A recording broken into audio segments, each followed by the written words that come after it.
the most traumatizing and awakening day of my life. I remember it was on a Thursday. Matter of fact, let's take it back. Wednesday night, I found myself looking at these different YouTube clips and watching different out-of-body experiences and different films that, they used to scare me. And I would watch it and it would blow me away. It would catch my attention. And it used to scare me so bad. I would wonder, my mind used to go in places like, God, is this stuff real? I couldn't understand it because I've never been to that place. So I found myself praying. I remember walking outside of my apartment, and I was walking back and forth with my eyes closed and just started praying. And I asked God, I said, Lord, if you give me an out-of-body experience, I vowed to share your word and to tell the people what I saw. Not expecting that God was going to respond back to that, because I was just praying out. I was just praying, not actually looking for a response. And after that night, the next morning, that Thursday, October the 2nd, I had a dream. And my spirit left my body. It was like I was in my apartment and my spirit got pulled out of my body. And I would go in these different transits, bright color lights. It was white, like the best way I can explain it would be shoo, shoo, shoo, all the different flashing lights. And I appeared before a blue sky with no clouds. It was like a blue place, no land, no trees, no grass, no water, nothing. There was nothing there but a blue atmosphere. And I would see this atmosphere goes millions of miles upon millions of miles where nothing existed. It was like nothing was hidden. Everything was revealed. Everything was before your eyes. You could see it. And we was in this clear kind of body form, some form of light, as you would refer to a soul or a spirit and I could see through. It was so transparent, and in front of me was thousands among thousands similar to what I was, and thousands among thousands behind me. And I knew that it was some form of a soul. And in the middle of my chest were seeds, multiple seeds. I didn't know what they were for. And I realized that I was the only being that could actually move out of my place and look and observe, smell, taste, feel. All my senses were active at this point. And so, I began to look around and to observe the things that I saw, not knowing that this was a dream. I thought this was reality. I thought this was actually happening, and I looked forward, and there was this great shadow way in front of me, way at the end of the line. It was like 1,000 people in front of me, and there was a shadow, a great big shadow, but it had no detail. It was like as a vapor, and I could see that it was a shadow of something that was in the front. And I had many questions at this point in this dream, and out of nowhere, I heard these words: "Depart from me." And this galaxy, this portal, I don't know what to call it, on the right side of God, or Jesus Christ, whoever you decide to identify that spot of judgment, on the right side of him, there was this big portal that opened up, and there will be stones of fire. Normally when you get a lighter and you cut it on, try to spark a flame, but instead of fire, it was stones, and they will leak out of this portal. And whoever that guy said depart from me flew down this place, and the stones were so hot that it would burn everybody outside of that portal. On the left side of our body or our form, it would burn us, and everybody would be like, ooh, like as if it was so cold or so hot. You would tell somebody to close that door, it's too cold. That's how hot it was. And the portal closed, and then he sent them so fast that the screams were late. I would hear, ah, like it was like, depart from me, and it closed up. Then the screams come, ah, and it terrified me. And then out of nowhere, something snatched us up, like we moved up the line. And I began to think, I didn't understand where we was. I'm like, oh my God, maybe this is judgment. Yeah, I had many questions, and I would hear, depart me, depart me, depart from me, boo. And all these different people will be sent to hell. And the part that scared me the most was the people that were getting judged. You could hear when God was talking to them, and you could hear everything they got judged from. So if somebody went to hell for something that you knew you struggled with in your life, you know where you were going. And so I'm just seeing people go, shoot, sit there, boo, boo. And I'm seeing the flame, and it's just constantly burning everybody outside that haven't been judged yet. And I could hear some of the people talking to God. And I remember there was a woman, blonde hair, and God was talking to her. He said, I'm not judging you for what you put on Facebook, but I'm judging you on how everybody else received it. 300,000 people were led astray by one of her Facebook posts. And he said their blood was on her hands. And out of nowhere, he said, depart from me. And I'm talking about, I couldn't express how powerful his words were. It's as if he said, depart from me, and everything shook. Boom. And she was sent with great force. And the portal opened up. Boom. She was going to fly. And it would close. And the screams was so late. It terrified me. People, adultery, fornication, so many different things that I could actually hear. And people in front of me were terrified because a lot of those people were struggling or went through the same situation, and they never repented. So 1,000, 1,000, sent here. They would go, they were flying. They was flying so fast. I've never seen something so fast.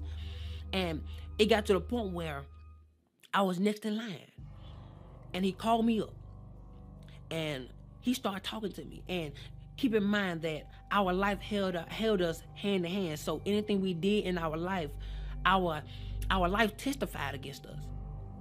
So you couldn't lie because your life testified. Say, yes, you did this at this time, yes, you did. And whenever God would speak to me, you would see a big screen, like you would see as if whatever God says, it comes to life. And so he started talking to me, and he started telling me everything that I could have did better. And at this point, I'm like, okay, God, I could have did this better. I did it, I did okay with it, but I could have did better. So he began to say other things, and he brought up this specific woman.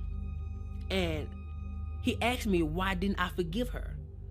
And he gave me her specific name. I'm not going to say it. He gave me her specific name. And I knew exactly what he was talking about. He asked me, why didn't I forgive her? I said, I did, God. I did forgive her. He said, well, if you forgave her, when you get on the phone and talk to her, why is it that you treat her like the situation happened all over again? And I'm like, God, but I did forgive her. He said, well, if you forgave her, why are those seeds still in your chest? And I looked down. I was like, oh my God. That's what those are for. Those are seeds of what I did in my life. The things I didn't forgive. So he was talking to me, and I was like, oh my God. And he told me, he looked at me and said, because you didn't forgive her, I didn't forgive you some of your sins. And I was like, oh my God. And he started telling me so many other things, and he ain't told me not one good thing yet. And at this point, I'm getting terrified because my mind is starting now going to a place where I'm imagining how hot this fire is going to be when this portal open. And so, I'm scared. I didn't know how to explain how terrified I was. Words can't describe. When you meet God face, words can't describe how terrifying it is to look your Creator face to face. Where there's nothing hid from Him. There's nothing. Your inner thoughts are revealed before Him. Your perception, how you feel, everything that you hosted in this body is presented before Him. And so, I got to a point where I didn't want to hear God no more. I was really turning my head because I was afraid that, it's already made his mind up. I was so afraid. And so I turned my head, and he would just constantly tell me everything that I didn't do right, or I should have did better. And at this point, I knew I was going to hell. I knew it. I was fully persuaded that this was it. So I turned my head, and I was like, I don't want to hear no more of it. My mind, I'm just really trying to imagine how hot hell is going to be. I'm like, oh my God, Lord. I have no more chance. If I go down there, I can't come back. Like, Lord, please don't send me to hell. Please, like, God, please.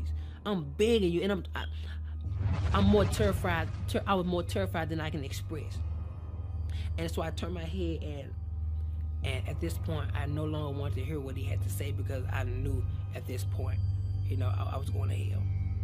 And I would have my head turned, and out of nowhere, there was this one feeling that would come over the interface of my soul. And I would turn my head, and it would go in slow motion, and the tears would fly from my face. And I looked at God, and I was looking at his judgment. What was going to be my judgment? And he looked at me, he said, face to face, you don't get a well done. You get a you barely made it. And he stepped back and said, come. And at this point, I was so confused. I'm like, oh my God. And on the left side of God, heaven would open up, so soft, with brilliant lights. The colors were indescribable.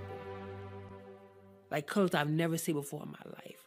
It was so pretty, so amazing. And the colors will blossom as they grow, and as they grew, and the heaven will open up so gentle. And I will walk toward that direction, and my hand would go in the portal. And when my hand went through, it got bigger. My arm went through, it got bigger. It was like I was growing into a mature state of a glorified body. And so my leg went through, and it got bigger, and you can see how big I got on the other side. And how my soul was being transformed into a glorified body. And my body would go through it, and only piece that was left behind was my leg. And right before my last foot got in, I woke up. The dream scared me so bad. I was underneath our living room table for hours. I was so terrified. I was terrified to move. I was terrified to do anything, because I was afraid it was going to be added to my judgment. I thought that was the judgment. That didn't feel like a dream. I could feel, I could taste, I could tell you how it made me feel. Everything was so alive in the dream. And at that moment, I was asking God, why did you give me this dream? He said, because I want you to warn my people that the things which you saw are the things that shall be. And I didn't realize that what I prayed for and the vow I made before God, that he was going to fulfill it. Now he's looking for my end to be fulfilled. So that's why I'm here talking to you right now. Forgive. Let go. I couldn't describe how many people that allow for unforgiveness to grow in them, and it caused a bitterness, which caused them to do things that they got judged for. That thing caused them not to make it to heaven. I was terrified. It was so many people went to hell. And it felt like I was the first one. Like God, it was thousands among thousands of people in front of me. That is scary to me. So today I encourage you to get it right with God. Get it right with your fellow friends, your enemies, the church hurt that causes you to attack people in silence.